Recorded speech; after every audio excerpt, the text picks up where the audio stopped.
how to fuck up your startup. Go-to-market strategy, the make or break plan for getting your product out there. They will help you to remain realistic with the advertisement part that reaches us, the consumers. Literally adopt a man or woman, puts in a man into a shopping cart. And that was strict science about it, but it's something, yes, which you cannot avoid in 2024. It is much love.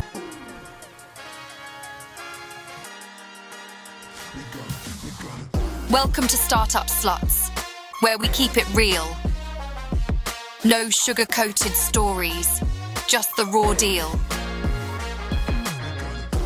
We're Mary and Ksenia, here to spill the guts on how we messed up and learned from our ruts.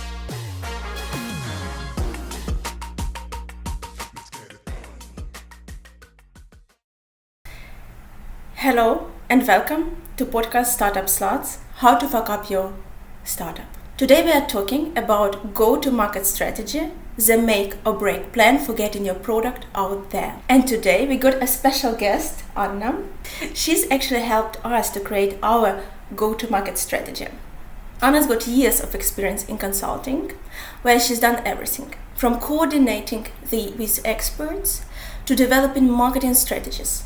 She's also got a knack for international B2B business development. And I'm very excited to ask her today what works the best, what you should do and shouldn't avoid by creating your go-to-market strategy.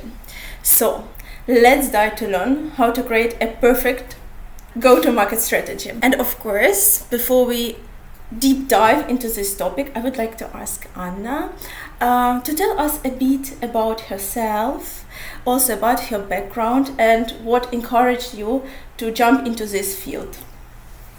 So, Ksenia, first of all, thank you for having me over. It's very exciting to be sharing this podcast topic with you because, as a matter of fact, it's a topic that interests me a lot, despite the fact that it has nothing to do with my background. So I have a background in international relations, and somehow in my first job I landed into the industrial services and environmental services industry, so a B2B market, where my goal was to develop a marketing strategy, and I might say a go-to-market strategy for several regions. So international business development, which then made me dive into the topics of communications, marketing, a little bit of PR, how to really adapt the message to the audience you're meeting for the first time.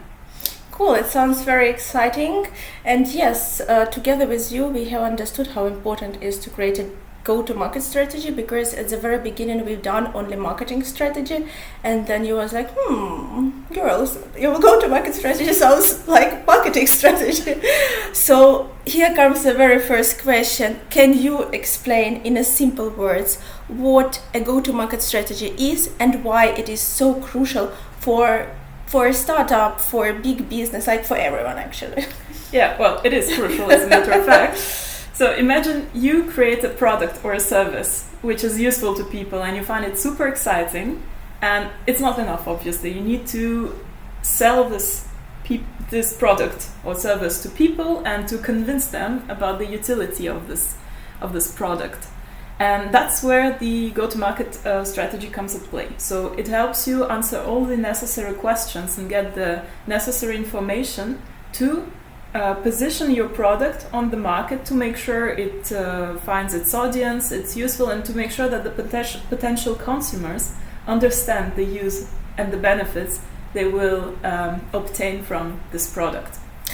Okay, it sounds very interesting, but still I feel like for me at the first glance it gives the feeling that go-to-market strategy is somehow similar to the marketing strategy. So if you could eliminate a bit more even clear what is the difference between both of them, it would be also great.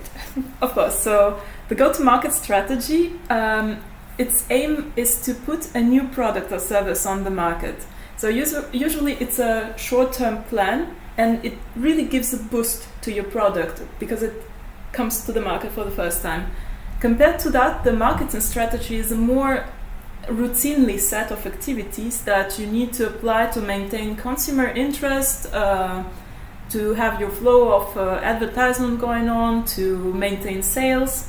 So if I use a simple kind of metaphor, imagine you're launching a rocket into space. And you will need a certain set of knowledge and engineers who know how to make it launch from the Earth, like to go into the sky. And this knowledge and strategy will be applied to the technical characteristics of the rocket, and that's what you need to do in a short period of time. And then once the rocket is in the stratosphere, then you have another set of knowledge and another set of engineers who need to keep it afloat and make sure it reaches, or at least floats towards destination. So the launching the rocket would be the go-to-market strategy, short term, and keeping the rocket afloat is the routinely marketing strategy, which, by the way, also can apply to the whole brand, not only to the specific product. So go-to-market is also something focused on a specific new product or service. Okay, it gives a better understanding, I think, with what we are working with. Then maybe you could, because you gave a great example right now, what's the difference between go-to-market strategy and planning the marketing strategy?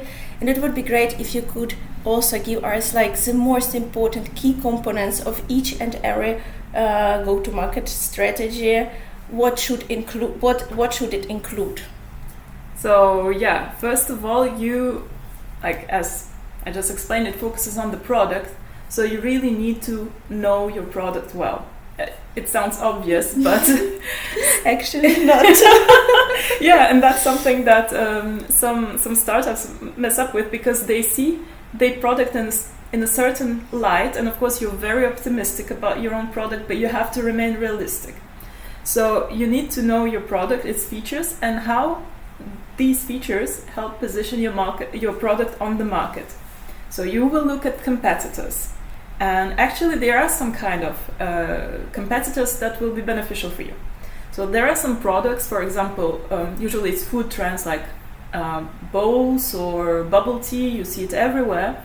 And in this sense, even though the product is not something complicated or original, there's lots of it on the market, and you actually benefit from the competition because people see it everywhere, they want to try it out, and they will get accustomed to consuming it. So the main question you will ask yourself is not really like how my bubble tea is different from all the others, but rather where in town should I position my shop to guarantee this constant influx of customers.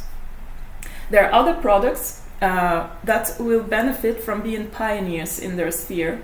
So, and especially if you're able to secure a patent for the next couple of years or even decades, you will position yourself as the producer of the real original stuff for years to come. So you can think of the Converse type of shoes. There are lots of them on the market, but there's the original Converse, and they put it on their label like we've been here for more than 100 years. And then you have the other type of kind of Converse, not Converse.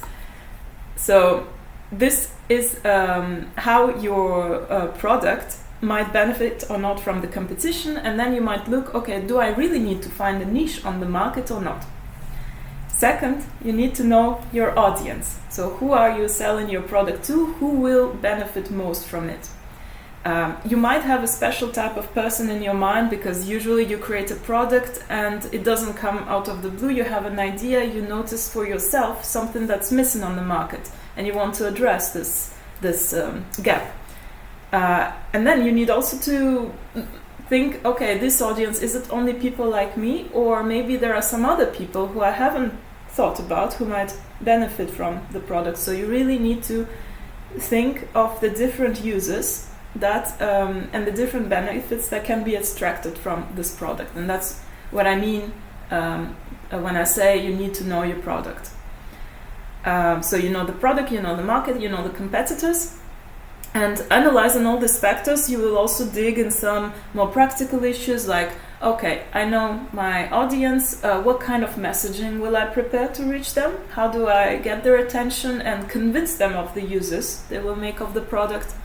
There's also the pricing, so you can have a wonderful product, but if it's too expensive for the market you're dealing with, it will have difficult times launching.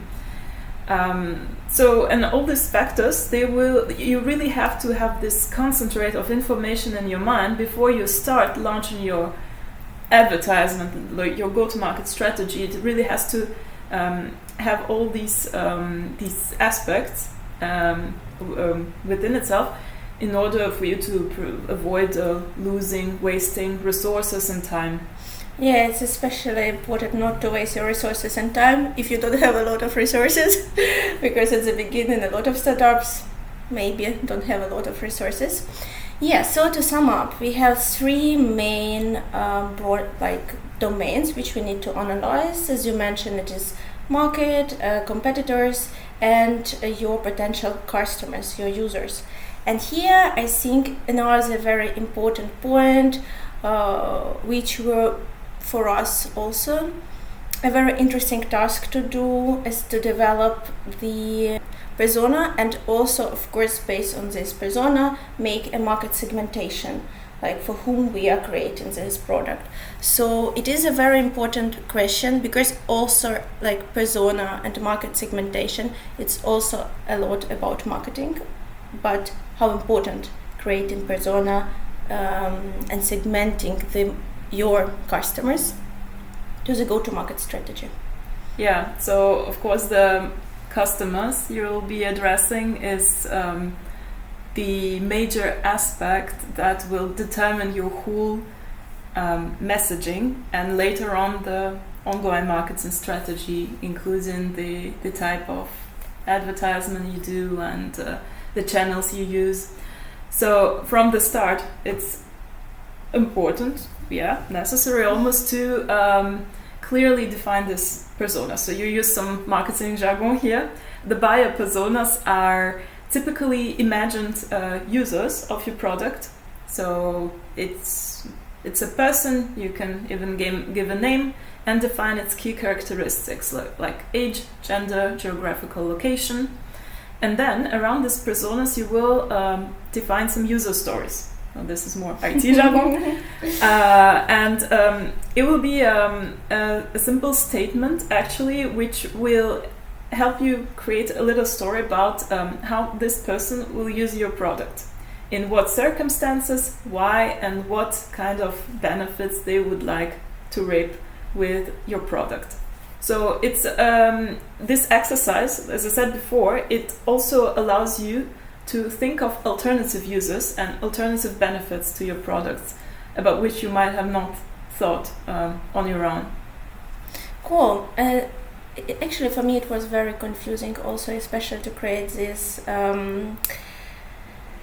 this user journey, because I was like, but it's not.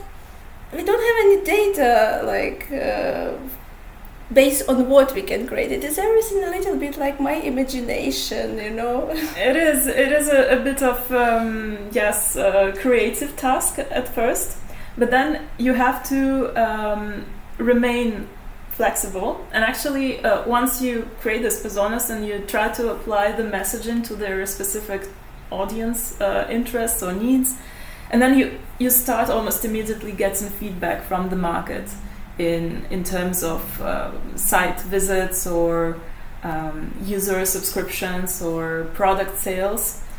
And this feedback you have to analyze, and maybe you will need to adapt your personas. Maybe you thought, my product will be interesting to this category of population, but it's not. And maybe it's because of the price, maybe it's because of the message, and maybe they don't understand what the product is about.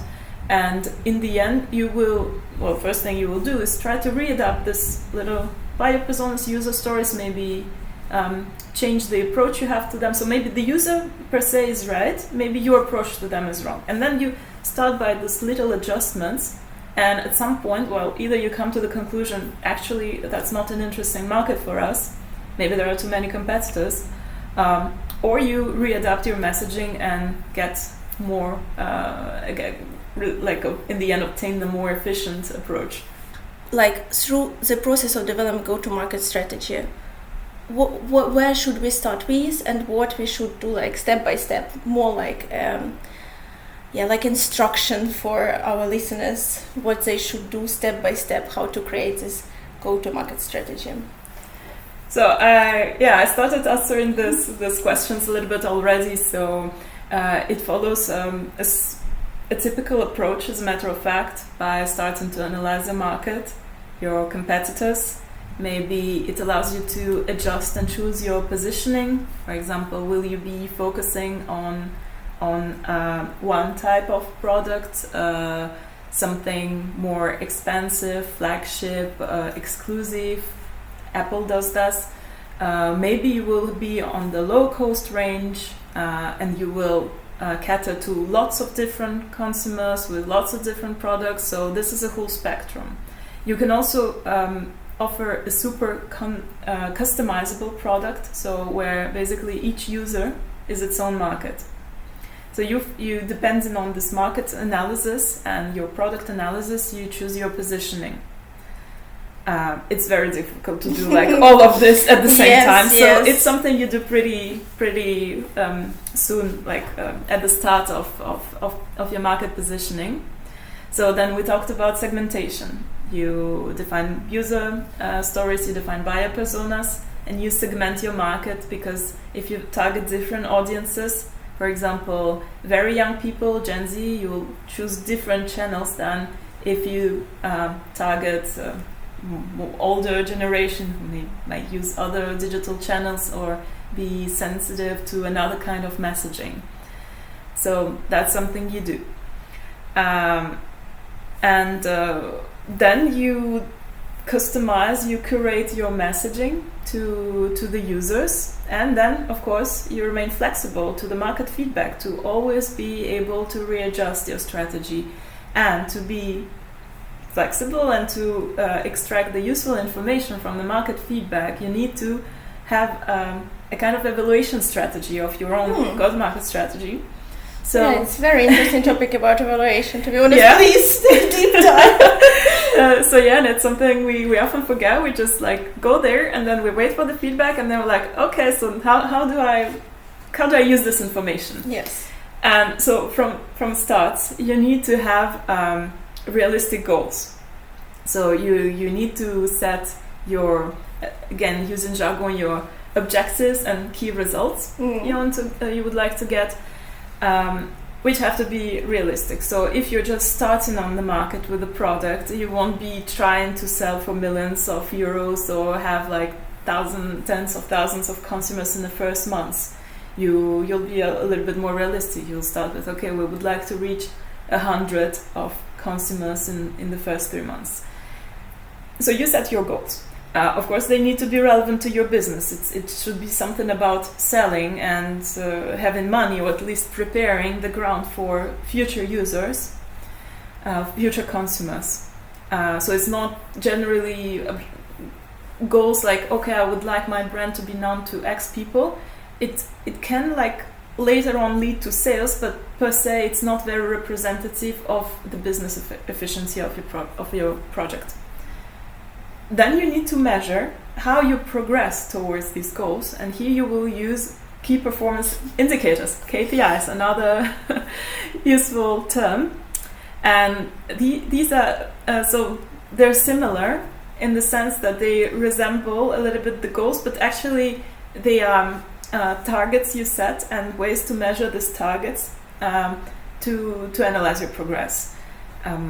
So the methodology to make good KPIs, it's often called the SMART methodology. So SMART, with S being simple, M being measurable, A being attainable, R again realistic or relevant, and T time bound. So for example, your objective is to reach a certain number of users.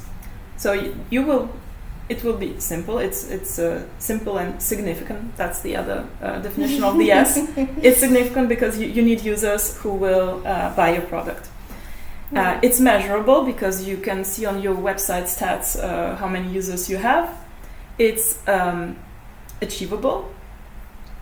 It's so relevant, and it's time bound. So you give yourself a time frame, 3 months, to measure when you get these users. And once you have these kind of milestone, you can measure for all of your business performance goals. You can understand your own progress, and you can also compare how the different changes or adaptations to your go-to-market strategy impact these progression, these KPIs.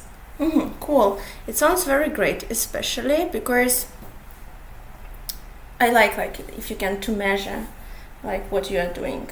And the problem is for me is that sometimes in startup world you need to be very quick, so you don't have like maybe 3 months to try this or that strategy. And here comes the question, what actually is the difference between go-to-market strategy to startups and to big companies who maybe have this money, time, employees who will test different hypotheses, gather the information, and then making these adjustments? I don't think there's a time pressure that would be different between startups and established companies. Sometimes you just have a window of opportunity to take, maybe it's even a seasonal, like you have a new product and you want to launch it before Christmas because that's when it will be sold. So I don't think it's a matter of time. It's more a matter of resources, as you say. So basically an established company, they already have their brand awareness, they have their established customer base, to which it might be easier to upsell or cross-sell the product if it's something that caters to the existing customer base, or it will use the existing brand awareness to launch this new product on the market. In the startup realm, the main difficulty is that you launch your brand at the same time as you launch your product or service, and you want to avoid the confusion. And that's why actually some brands, they choose to launch just one single product, maybe with some variations, which is eponymous with the brand. So for example, a water drop, these little cubes you put in water, they really had this approach where water drop was at the same time the product and the brand, with this whole brand atmosphere, a little bit Nespresso-like style, with these huge boutiques and very high-end kind of advertisement. So in the case of the startup, of course, the difficulty is to bring a radically new product to the market with just limited resources. Comes the question, what should we avoid by creating a go-to-market strategy? Like, the main mistakes. No. Well, the main mistakes, of course, include forgetting one of the key aspects of the go-to-market strategy, and then wondering why you don't understand some information you're getting as feedback from the market. So make sure to be mindful of the competitors, of the market position, of the audience, the different segmentation you can do, the different approach strategies, messaging channels, etc. Another mistake, I think, which is typical to startups, is that they're not realistic enough about the product. What I mean to say is that you, as a founder, as a creator, you usually have an idealized version of your product in mind, and you really focus on, I want my users to use it this way and really reap these benefits. And at the same time, you might be launching your go-to-market strategy before the product reaches its final stage, and you're still in your iterative phase of developing your product. And so you have in mind this ideal final product, but the users don't. And you have to be really transparent and frank about what you're selling to your users now and what kind of benefits they can get.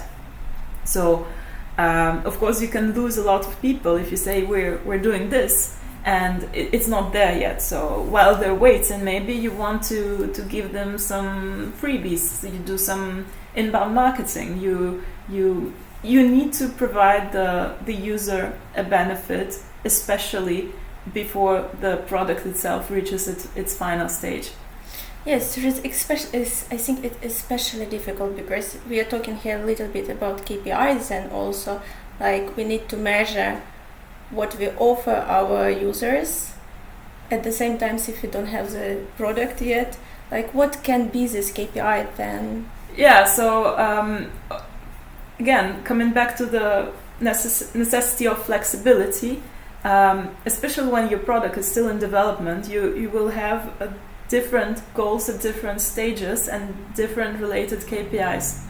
So maybe in your first phase, while you're still developing a product and you have the beta version and you want to reach testers. So you won't be having the goal of having, 1,000 testers. You need maybe just a few of them, and they need to have special characteristics. Maybe they need to be really interested in your product because it's somehow related to their work or to their academic background. So you will target those people, and your goals and your KPIs will be aligned on reaching these people. And your buyer personas, like buyer, quote unquote, at this stage, they will also be targeted on these people. Once, so your product reaches the next development stage, you still need these people, but now you can reach a broader audience of already users or potential buyers, and then you will change your objectives, you will readapt your KPIs, you will expand your buyer personas, and you will then need to, of course, adapt your messaging and the channels you're using to reach these new people. Cool, it sounds really interesting, and it means that we the whole time like adjust our KPIs to each and every case during our journey of developing the business. Yes, so actually the KPIs as a tool, you don't only use it for marketing, you also use it for your internal progression goals. So you can use them to analyze the state of progression of your product and to align it also with your marketing messaging at the given point of time. Okay, cool. That means like you need a couple of different KPIs for each and every purpose in your business. Yeah, as much as you want. I mean, your business shouldn't be all about just like trying to reach the cool KPIs and like striking a checkbox, you know. So yes, KPIs they need to be useful first of all, and they will help you to remain realistic about your business strategy and reaching your goals and readapting the use of your resources. So maybe if you see that I'm not able to develop my product as fast as I want, or of the 10 features I planned, I only have 3 in 2 months.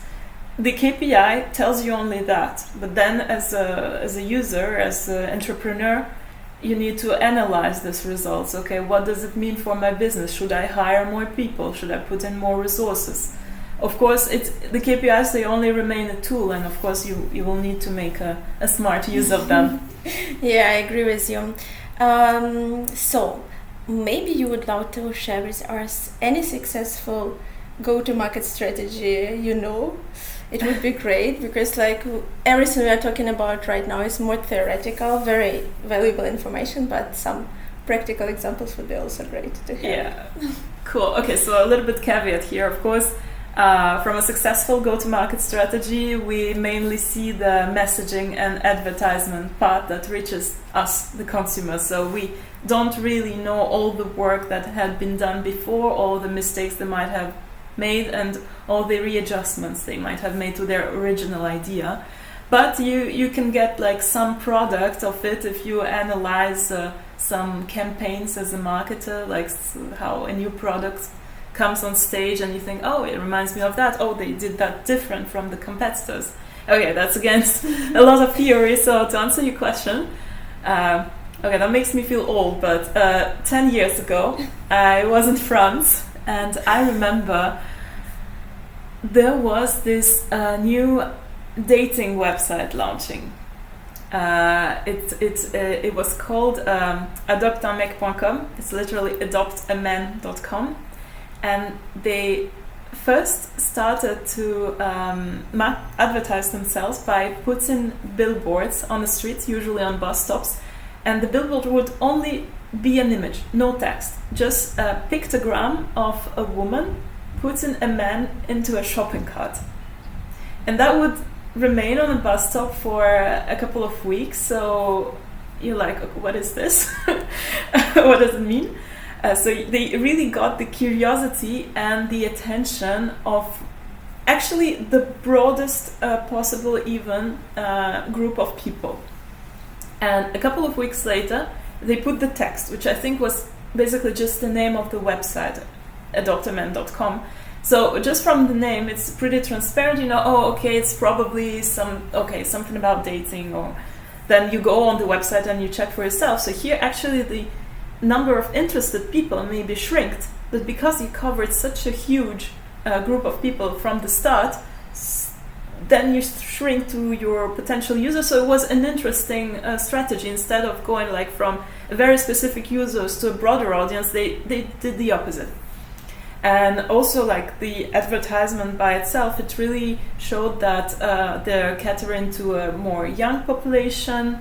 They really want to do it in a fun way, in an innovative way, and I think that's really something that helped them penetrate the market, which was already occupied by a competitor established for decades, and to really get a share of the market despite having a strong competitor by really positioning themselves in this slightly distinctive way. It's a very interesting example actually, because it's online dating platform and they use offline marketing strategy in their go-to-market strategy. And here I'm really curious, are we already completely digitalized and doing marketing only online, or should we still remain offline marketing too, or should we only work with internet and promoting the product only in the internet? Yeah, I see what you mean. I mean, hopefully people still go outside sometimes and they're not only facing their smartphones, although, what was it again? It was 86% of the population in the world that have smartphones. So of course you cannot plan an offline only campaign and hope for the same results. Online is very important, and depending on the statistics of the use of internet, most people will search for product information on the internet, or even for new brands to discover, to try out. So you will want to concentrate a lot on your SEO, search engine optimization strategy, first of all. And then, of course, you will want to cover the social media channels. There are many channels that are broadly used, again, by different target audience sometimes. And so you will need to learn about the culture of these platforms and position yourself there. If not to make super aggressive advertisement, at least to be present when your consumers want to check you out and learn about your company, because it can be a factor of distrust if you look for a brand and it's not online at all, it's not on your favorite platforms. You're like, okay, is it a one day only startup which will disappear? Should I invest my money or whatever? So the presence is important. Offline presence is efficient. So the kind of example I gave before, it can be defined as guerrilla marketing. It's our marketing. Yeah, you tried that out as well. So it's a type of non-traditional marketing approach. So it can use a traditional channel such as billboard, but in the way you use it, sometimes it can be disruptive enough to get this extra attention from the users. Again, you don't need to go out of your skin and comfort to do some crazy marketing. Usually it's enough to find the right messaging, to target the relevant audience group, to make it nice, appealing, professional, and then you will be able to get all the benefits from your traditional online or offline marketing. Cool. It sounds very interesting. But would you recommend like ranking regarding online marketing? Would you recommend us to start from SEO and then go into other social media channels, or it doesn't play any role? I still think for most of the people, a search engine is the first web page they see when they open a browser. So for sure, first thing they will do, they will put the name of your company or your product in the search bar. I don't think anybody goes to Facebook and then puts the product in the search bar there. Usually they will be redirected from as a Google search or any other search engine you users use to then your social media pages. So in this sense, SEO, search engine optimizations, is very important to make your brand or product appear in the first lines of the search engine results. And then you want to lead it somewhere, of course, so it's a website is important. So you have your own show window. Schaufenster. Oh, we both live in German-speaking countries. So and your website, you can really design it in any way you want to really represent your brand. On a social media platform, you're a little bit more limited because they have their own layout and their own rules for advertisement or presenting your product. So you show your creativity and your brand on your main website, and then of course you position yourself on some social media platforms. I would say at least because of the trust factor, and second, if you have the resources, you have the capacity to regularly post something, you can make a very good use of the algorithms of these platforms to push your brand forward to the relevant audiences. Sometimes it costs a lot of money, sometimes it happens to go viral organically. There's no like strict science about it, but it's something which you cannot avoid. 2024. It's especially what I don't like about social media, is that you don't understand any rules, so it's really tries and errors. And by us, for example, we have created at the very beginning our website, and then we were like more concentrated on our social media than on improving our website that people can find it in Google and so on and so on. That is why maybe you would love to give the advice for our listeners and viewers how to develop their first go-to-market strategy, like very short instruction. Yeah, very short and crisp. So, of course, inform yourself well, learn a little bit of the theory, search some good examples that are relevant to your type of product maybe, get some inspiration, and so try different things and remain flexible. Go. And go. Just do it. Just do it, yes. Well, thank you very much. I think it was very interesting, a lot of useful information. So thank you very much for your time. And I hope that our viewers or listeners will leave us some comments, what they think about questions also, yes. Please follow us. Thumbs ups will make us very happy too. Will make others very happy as well. Yeah, thank you very much for your time. Thank you very much for your attention. Thank you very much, Anna, for being here and sharing with us your valuable knowledge and experience. And we'll see you the next time in the next episode. Till one, much love for each and everyone. Bye. Bye.